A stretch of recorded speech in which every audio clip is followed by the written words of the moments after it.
혹시 여러분 개인 노트북 데스크탑 한쪽 편에 사직서라는 이름의 문서 파일이 가만히 숨겨져 있지는 않는가요? 저도 2016년부터 한 2020년도까지 회사를 7군데를 다녔던 것 같아요. 어떤 회사는 좋은 회사도 있었고 어떤 회사는 좀 좋지 않은 회사도 있었는데 좋지 않은 회사든 좋은 회사든 좀 오래 다녀야지 한 곳에서 3년은 있자 했었는데 그게 뜻처럼 잘 되지도 않을 뿐더러 퇴사 가고 싶은 마음이 들고 퇴사를 결정할 때 무엇보다 그 결정을 내리고 실행을 옮기는 게 정말 어렵더라고요. 결과적으로 보면 한 5, 6년 동안 회사를 7군데나 다녔으니까 뭐 퇴사를 되게 쉽게 했던 거 아니냐라고 또 물어보실 수도 있겠지만 절대로 그렇지 않았어요. 뭐 이직한 지 몇 개월 안 됐는데 회사가 문을 닫아서 그렇게 된 경우도 있었고 어쨌거나 퇴사를 할 때는 항상 좋게든 나쁘게든 정말 어려운 결정을 하게 되더라고요. 도대체 저는 왜 그리고 또 퇴사를 생각하시는 분들은 이 지긋지긋한 퇴사의 굴레를 벗어나지 못하는 걸까요? 오늘은 제가 수많은 퇴사와 입사를 반복했던 끝에 우리가 회사를 계속 떠나지도 그렇다고 붙어있지도 못하는 그 진짜 이유, 그 3가지 공통점에 대해 한번 말씀드려 볼까요? 대부분의 직장인들이 퇴사를 하지 못하는 가장 첫 번째 이유는 아무래도 현실적이면서 가장 강력한 문제일 거예요. 바로 돈이죠. 좀 더 정확하게 얘기를 해보자면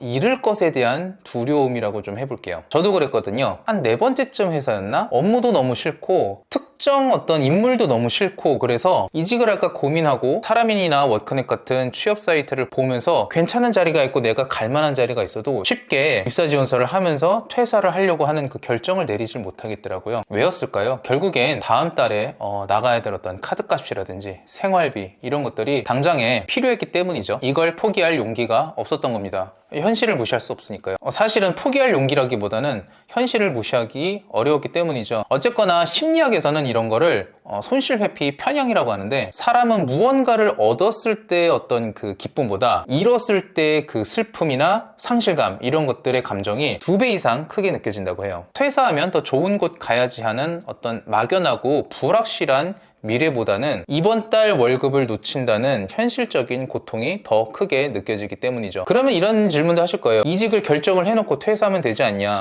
저는 물론 실제로 첫 번째 회사에서 2번째 회사로 갈 때는 그런 식으로 가긴 했는데 이게 사실 또 말처럼 쉽지는 않죠. 갈 회사에 입사 지원서를 하고 면접을 보고 합격 통보를 받아야 내가 좀 더 심리적으로 안정감을 느낄 수 있는데 그런 상황에서 내가 지금 다니고 있는 회사에서 퇴사에 대한 부분을 깔끔하게 처리를 안 해준다? 이런 부분에 대해서 걱정이 들기 때문에 또 쉽지가 않아요. 어쨌거나 사람이 자기 문제에 있어서는 합리적인 판단을 하기보다는 일단 고통을 먼저 피하고 보자는 그런 본능이 좀 있기 때문이거든요. 근데 정말 신기한 게 뭔지 아세요? 6번 퇴사하면서 정말 여러 가지 경험들을 했었는데 지금 시간 지나고서 보니까 깨달은 게 뭐냐면 이 돈에 대한 두려움은 진짜 공포가 아니었다라는 거예요. 진짜 공포는 이 회사에서 간혹 가스라이팅을 하는 경우가 있거든요. 물론 모든 회사가 그런 것도 아니고 또 좋은 회사는 그렇지 않지만 저처럼 이제 대기업을 다녀보지 못하고 주로 소규모 기업만 다녔던 사람 입장에서는 직장 상사라든지 회사 경영진에서 그렇게 하는 경우가 있습니다. 이게 바로 2번째 이유인데요. 회사에서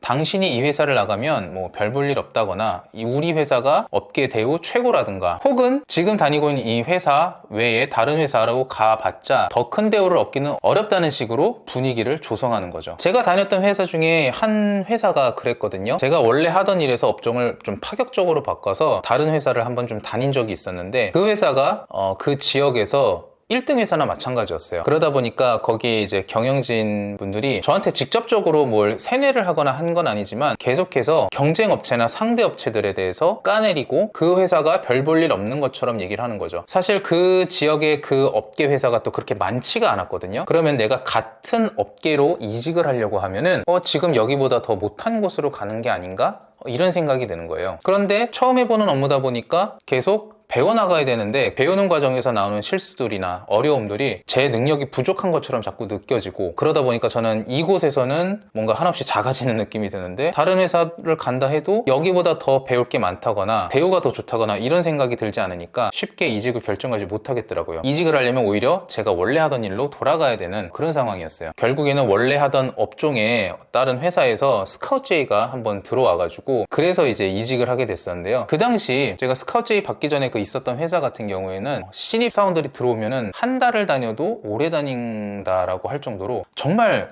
비일비재했거든요. 하루 나왔다가 그 다음날 안 오고, 뭐 3일이나 일주일 다녔다가 그만두고. 제가 약 4개월 정도, 5개월 정도 다녔던 것 같은데 저도 정말 많이 다니는 사람으로 취급당할 정도로 그런 회사였음에도 불구하고 그렇게 퇴사가 쉽지가 않았어요. 아마 저 같은 경우를 겪은 분들도 계실 거고, 혹은 직접적으로 어떤 가스라이팅을 당하시는 분들도 계실 거예요. 그래도 제가 여러 회사를 다녀본 경험으로 그렇게 가스라이팅을 하는 회사가 흔한 건 아닌데, 또 인터넷을 보면은 그런 또 얘기들이 심심치 않게 보일 수 있죠. 그래서 스스로를 의심하게 만든다거나 자기 자신의 능력을 스스로 과소평가하고 깎아내리게 되면서 자존감은 낮아지고, 그나마 회사에 친한 동료나 직장 상사가 있으면 그 사람에게 또 의존을 하게 되다 보니까 이직이나 퇴사라는 단어는커녕 마치 발목에 내가 족쇄를 차고 있는 것처럼 느껴질 수 있을 겁니다. 혹시 여러분도 제가 사례를 들어드린 것과 비슷한 상황에 놓여 계신다면 조금은 객관적으로 자신의 모습을, 그리고 자신의 환경을, 자신의 능력을 최대한 객관적으로 봐보세요. 너무 과대평가하실 필요도 없고,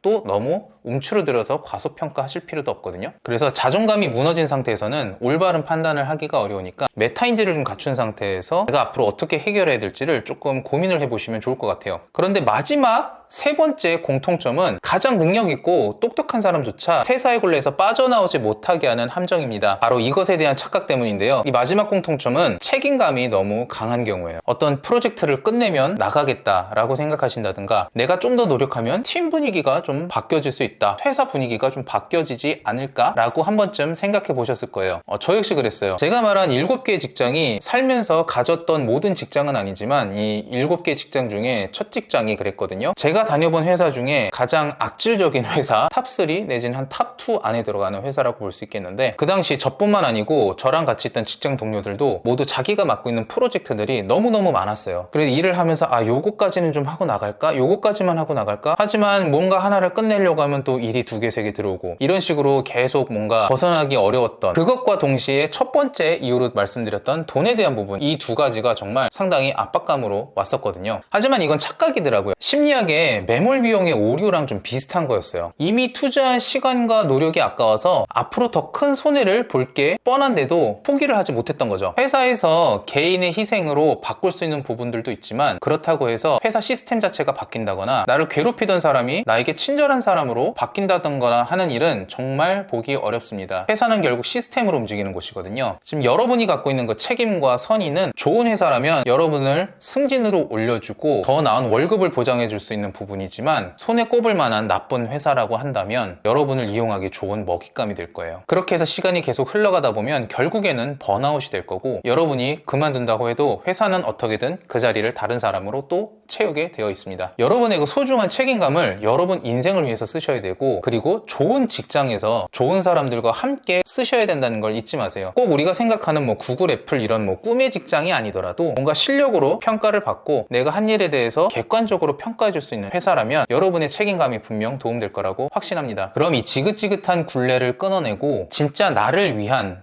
첫걸음을 내딛기 위해선 무엇이 필요할까요? 저는 퇴사부터 하세요 라고 무책임하게 말씀드리고 싶진 않아요. 제가 여러 번 퇴사하면서 느꼈던 거는 어떻게 나오느냐도 상당히 물론 중요하지만 그보다 더 중요한 거는 언제 나오느냐더라고요. 그러면 언제 나와야 될까요? 언제 나올지를 여러분이 준비를 한다면 그 시점을 여러분이 어느 정도 통제할 수 있습니다. 오늘 말씀드린 퇴사하기 어려운 이 3가지 이유를 통해서 내가 왜 퇴사를 망설이는지 스스로의 마음을 먼저 들여다보시고, 여러분 자기 스스로를 좀 객관적으로 한번 평가해 보시고 환경들을 한번 둘러보세요. 그리고 그걸 객관적으로 잘 평가했다면 그때부터는 도망이 아니라 점프를 하는 전략을 짜는 겁니다. 점프 방법 3가지 말씀드릴게요. 첫 번째는 심리적 안정감을 만들 수 있는 준비를 하셔야 돼요. 무슨 소리냐? 제가 볼 땐 최소 3개월, 그래도 넉넉 잡고 6개월 이상은 아무 수입이 없어도 버틸 수 있는 비상금을 좀 만들어 놔야 될 것 같아요. 이 돈은 단순히 생계를 위한 게 아니라요, 여러분이 퇴사를 하면서 돈 때문에 쫓겨서 아무데나 일단 일부터 하고 봐야 된다는 그런 조급함에서 벗어날 수 있는 심리적 방패가 될 수 있는 거예요.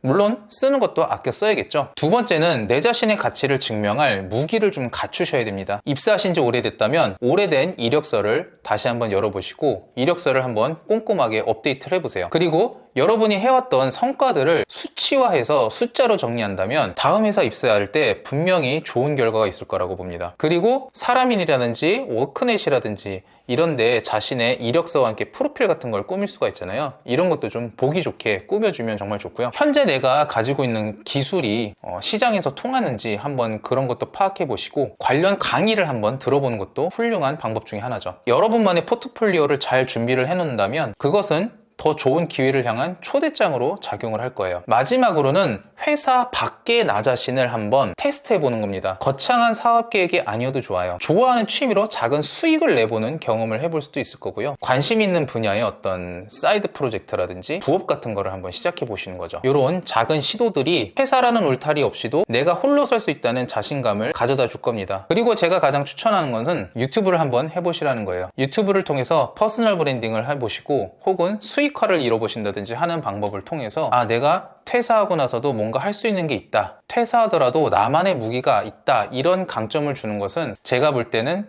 가장 쉬운 게 SNS가 아닐까 싶습니다. 유튜브 어떻게 해야 될지 모르겠다. 뭐부터 해야 될지 모르겠다. 나는 가진 기술이 없는데요. 나는 정말 평범한데요. 그래서 할 줄 몰라요 하시는 분들은 제가 이 고정 댓글에 유튜브를 어떻게 하면 시작할 수 있을지, 어떤 방식으로 하면 좋을지에 대해서 설명해 놓은 영상을 달아놨으니까요. 고정 댓글에서 한번 확인해 보시고요. 준비된 퇴사는 도망이 아니고 내 자신을 도약시키는 기회가 되는 거죠. 아주 대단한 이야기가 아니었을지 몰라도 오늘 제 이야기가 여러분들이 한 단계 도약하는데 보탬이 되는 단단한 발판이 되었으면 좋겠네요. 오늘도 좋은 하루 되세요.